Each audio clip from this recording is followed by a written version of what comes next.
Hi everyone, I'm here to color in another page from Worlds Within Worlds, specifically the one in which we have these unicorns with all their crystals stuck in what seems to be a bird cage with a little rainbow that is coming out as it's starting to escape.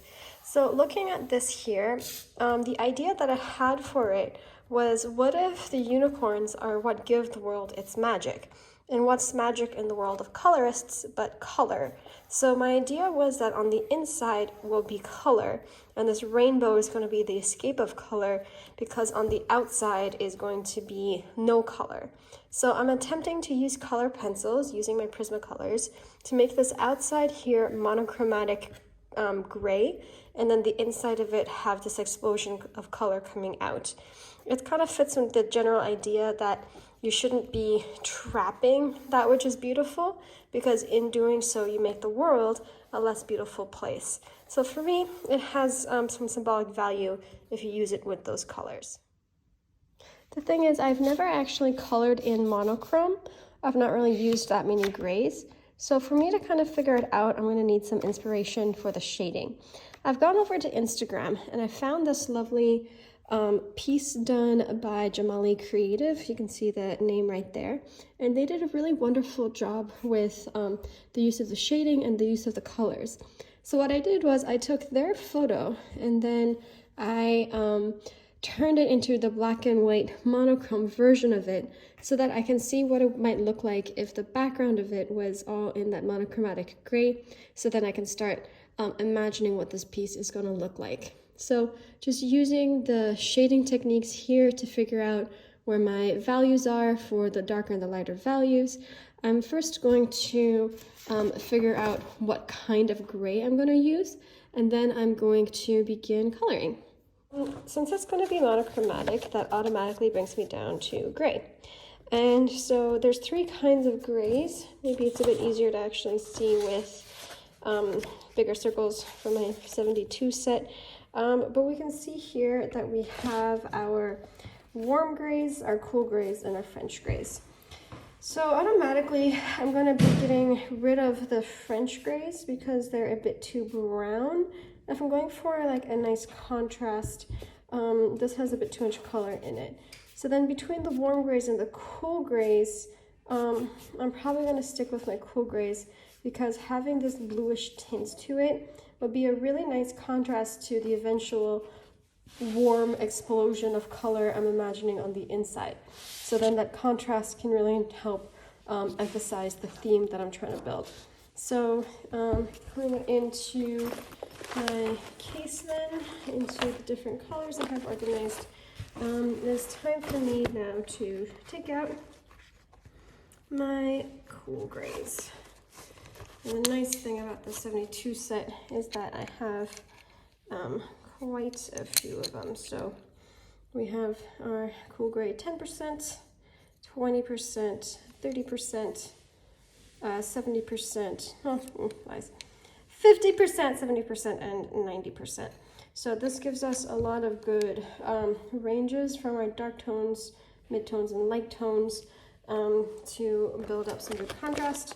I'm also coming in with my black and what remains of my poor little white guy over here to kind of like add in some of the deeper shadows and the lighter highlights. So now that we kind of see how these colors interact with one another, we've labeled them out so that we can see them on our paper. We can get started with some of the coloring.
And voila, it is now all done. I used a tiny bit of pastels, like chalk pastels in the background to give it a bit of a gradiated hue, and I made it by mixing black and white together separately and then taking a little makeup cotton pad and then dabbing it on. So now I'm trying to figure out what I want to do on the inside. So I have my pencils and I have my sheets, and I'll let you know once I decide. I guess the idea I want to go for is maybe the unicorns are breaking out of like a glass cage, because again, that's very metaphorical. And I do like the idea of having, instead of like the Roy G. Biv, the harder colors, just like the softer, more pastel-y colors.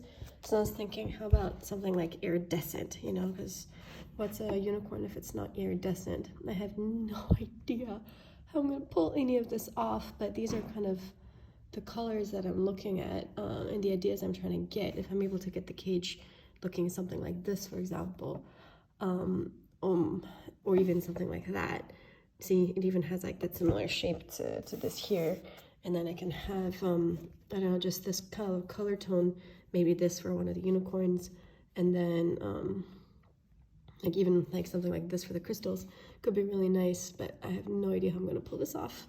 So that is going to be fun. And this is where research comes in. Thank you, YouTube. Got some options here with color with Claire, some pretty beetles. And then all the way down here, kind of cool, is fairy wings. All right. So I ended up only watching one video, and that's this one with Pamela's Passion for Pencils. So thank you very much, Pamela, for the tutorial on how to do those iridescent fairy wings. So I pulled those colors over into here. Again, thank you very much for the colors, so that I can use these for my own iridescent unicorns, which I will be doing right up over here. She tops it off with these little sparkly stuff. I don't have that, so I'm gonna have it be sparkle free, so hopefully the colors themselves can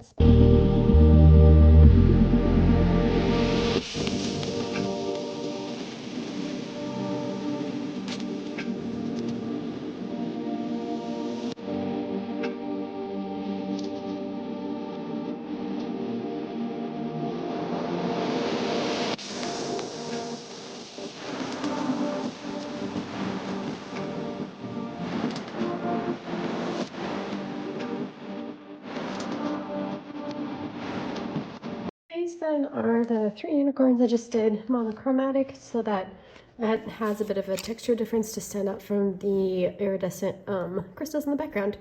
And again, my rainbow just going off to the side there.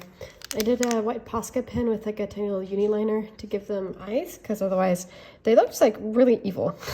Not gonna lie, they're kind of creepy before then. So I'm just trying to like de-creepify the unicorns, because like they're not the creepy one. It's the evil elves who kidnapped them and shoved them in this little cage, who are the creepy ones, which reminds me that this incredibly terrifyingly ghostly lamb back here also needs to be decreepified. If I can even manage to do it.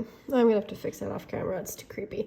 Anyway, so as I decreepify the creepy elements here, I'm next gonna finish up the crystals, and then the last thing is to decide what the color of the cage is gonna be. Either continue with the iridescent strain, or I'm thinking of going gold, so we shall see. All right, so what I'm gonna do now here is try to maybe bring in some like yellowiness into the background here, just to add more color, because again, I'm trying to make this like the explosion of color in the midst of all of this, and it's looking a bit dull for me right now. Yeah, and I think I'll just do this one as a real-time video as opposed to the fast-time videos, just to alternate it up a tiny bit. So these books by Kerby Rosanes, a lot of people online said that they're very difficult to color in.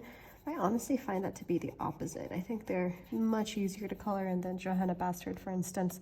And the big reason for that is because of his line work. He just gives you lines for where the shadows go, and suddenly you're like, oh cool, that's how I shade it in. As opposed to Johanna's works, which are very beautiful, but I feel a bit more advanced in the sense that you have to on your own kind of figure out how to do that shading. So in that sense, yeah, Kerby's books are a bit easier for me. I also really love the dynamism that he brings in. Like these unicorns are just have so much movement to them. in their position in their bodies. It's like this scene here is just having them caught with the still life here for a second. Yeah. Otherwise, in terms of other art rants that I have going on, I've been thinking about this for a while. Philosophically, like, what's the difference between like a coloring person, like a person who colors in coloring books, versus an artist? And one thing that I really appreciate about people who design coloring books is that they just create these ways of having the audience really immerse themselves into their art, right? Because if you think about other kinds of art forms, you go to a museum, you immerse yourself intellectually, I guess, and you just like walk around and look at all the different beautiful pieces out there. Or maybe you're trying to copy someone's style and paint in, I don't know, Monet's style to teach yourself how to paint. But other than that, like the interactions that you have is a bit more, I guess, passive and not necessarily an overly active experience. But coloring book artists, I find them to be just incredibly kind. Like, I mean, I know it's their job and they're doing this because it's their career as an artist to do this, but I think it's incredibly kind for them to even go into this art form at all, because it's giving me as an audience member this opportunity to engage with their art in this amazing, beautiful way that you can't really get otherwise. I, as a consumer of their art, gets to add my own touch to it, and now suddenly it's this beautiful creative collaboration where you're adding to their world, and you're able to color in within their lines, but use your own imagination to kind of dictate where it's going to go. I'm trying to think of equivalents for other mediums. Maybe even like, I guess fan fiction is the only other medium I could necessarily think of, but that's not necessarily done with the author's permission, right? It's not like Rowling gave permission for people to write fan fiction based on the world that she created, which is why fan fiction can never really be published without copyright issues.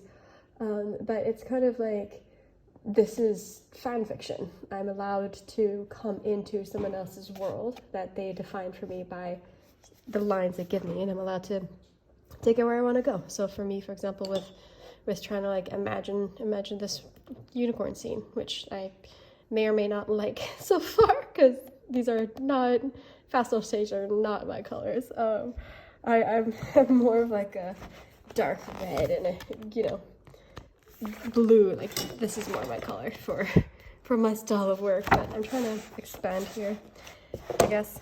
Anyway, so part of this rant is just to say thank you to all coloring book makers out there for allowing us to really dive into your world and that you create for us, and allow us a chance to use our imaginations to make these worlds come to life in the way in which we imagine them to be. So, end of rant.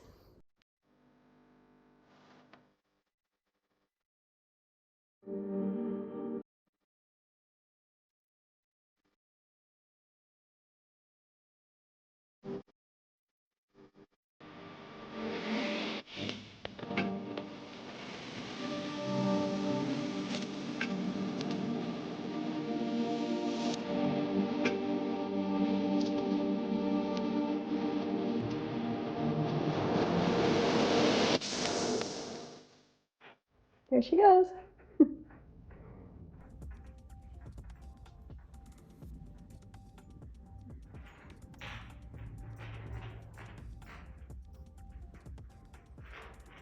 In the meantime, watch my cats destroy my Christmas tree.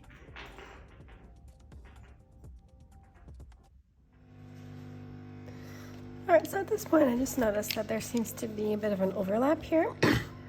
Where like the gold in the background is coming in and the rocks here are coming in as well. And since the idea is everything in the cage has color and everything outside of the cage doesn't, maybe if you see through the cage, you can actually see through into what it should look like full of color. So I'm actually going to paint that like a brownie color, just using the same colors I've been using on the gold, and maybe mix in a few of the grays to soften it out. So that way there's some consistency with the theme that I'm trying to create.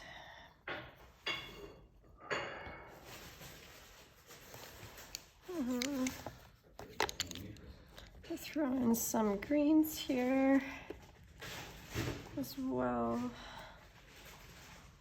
Let's get some of the grasses in.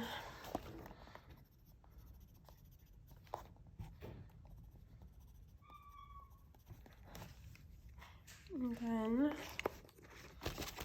so the grays, I think the rocks are gonna stay gray except go to a warmer gray, so more of like a French gray here. And it's because rocks like this are often just, there we go. So not the neatest job in the world. At this point, I'm actually don't really care anymore. I'm a bit sick of this. So as long as it's in and it makes sense, I'm happy. Yeah. So there you go, folks. A bit of color shining through there. And I'm actually gonna do the same over here. I've left this part blank because, again, the idea if they're the ones who bring color to the world, this then, which is hit by that color rainbow, is now going to be in rainbow color. So wherever I put that green lime peel, chartreuse, and the dark green. So these four together often make like a really good green. I normally would sharpen them before I get going with this, but it's just a small area, so I need to go too crazy. I don't know if you can hear my cats in the background meowing.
Alright, and it looks like I'm pretty much done.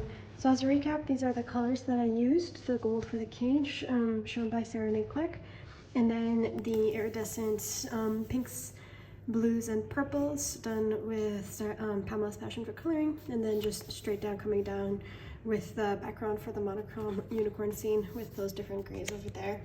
And then the final product is voila, right over here. So I'm not completely sure how I feel about this. Like I said, these are not necessarily my colors. I tend to do things much brighter. This is a tutorial by Sarah Clark. This here, the Nauticus shells, and then the Torii dragon. But it's good to expand my coloring range by going into areas which I don't normally do, which is pastels. And it's kind of interesting to see how the different colors work together with just this burnished gold cage, and then this like very, I guess like very childlike pastels over here with our pinks and our purples and our blues. And I really especially love, I think, how the rainbow comes and hits this corner to make this pop of color come. I guess another option I could have done is to have, like, if you're out of the cage looking in, it still sees like gray, and done everything in gray except for this end of the rainbow, this leaf, and then this door. But I guess it just wouldn't have been as visually appealing or as fun. So it was an interesting challenge to kind of get my idea across. And again, I like that I was trying to tell a story with it, not just fill in pretty colors so that it has a bit more meaning to it with how it's going. So overall, yeah, I have to fix this part here. Aside from that, I am, I think, pretty happy with it. And it was definitely a challenge that I enjoyed doing. So thank you for following along with me. Hope you all have a good rest of your day. Bye.